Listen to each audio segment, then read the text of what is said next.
जब प्यार हो जाला तो जब नया नया प्यार होला तो फिर कुछ लौकेला नहीं कि तोहरा बिना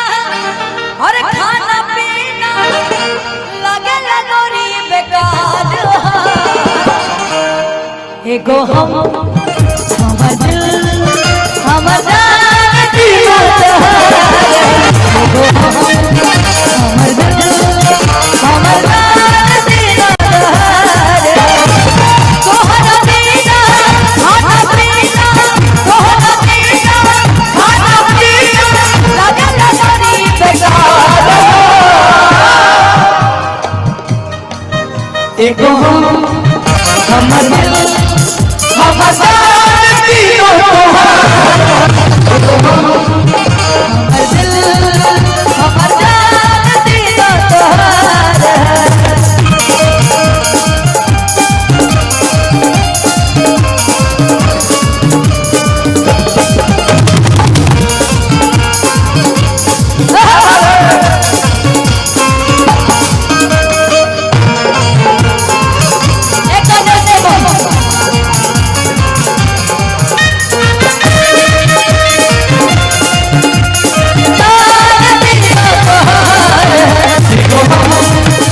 हमर दिल हमर जान दीवाना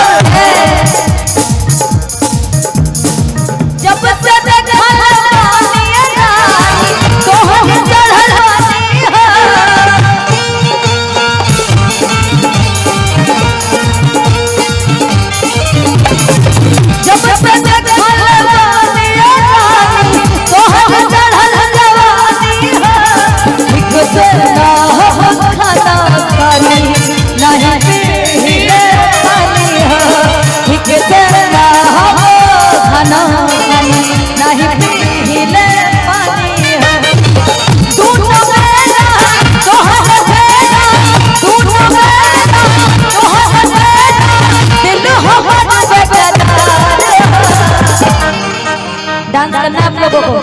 खड़े हो जाइए थोड़ा सा एगो हमर दिल हमर जान दीवाना एगो हमर दिल हमर जान दीवाना हमर दिल हमर जान दीवाना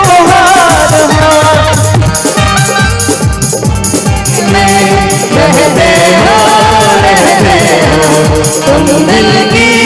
धड़कन में रहते हो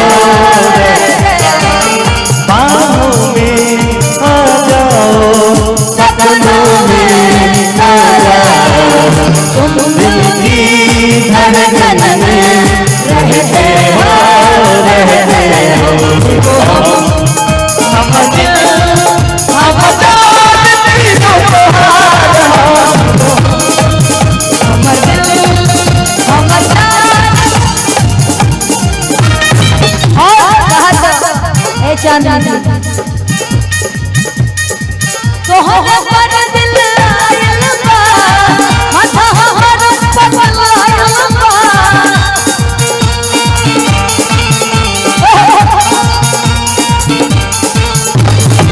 तोहरा पर दिल आयल बा माथा हर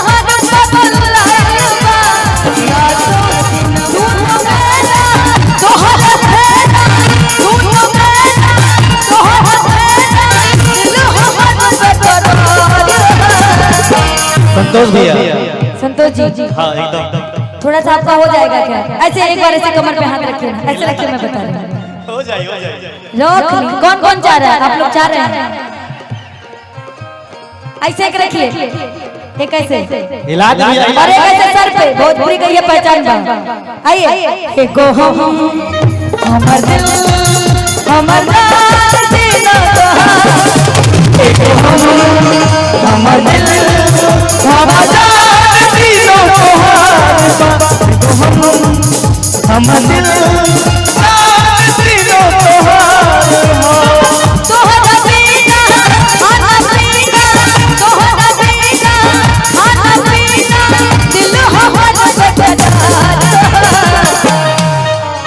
अगर अच्छा लगा तो ताली हो जाएगा सब लोग एकदम सारे लोग।